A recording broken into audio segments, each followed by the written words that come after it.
Hey guys, welcome back. Today I wanted to show you how you can make your Python scripts executable and just run them from Finder. So basically just double click them, run them straight from Finder and have them take off. So let's get to the computer. Okay guys, real quick I wanted to show you how you can turn a Python script into an executable command on your Mac that you can just click from Finder.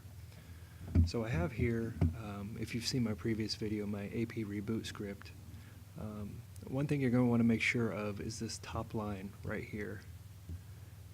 This Python 3 declaration is at the very top because this is a Python 3 script. I want to make sure that my Mac's going to use Python 3.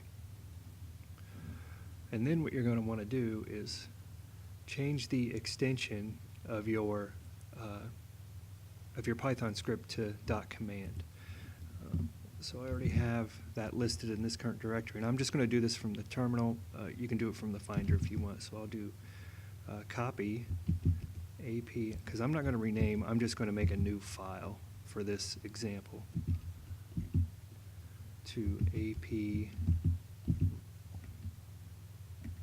oops, forgot my caps, to AP reboot, and then I'm going to make it command. And then what you want to do is you want to make that file that you just renamed to the command extension, you want to make that executable. So you have to run this command, chmod plus x AP reboot dot command.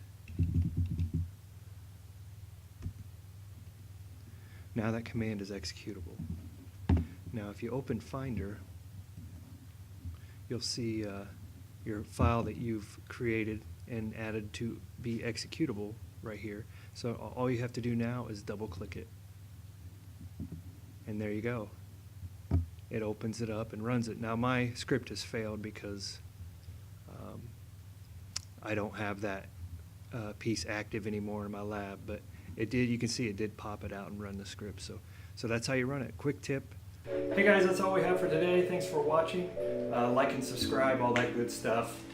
Share it with anybody that would be interested. Appreciate it. And we will see you next time.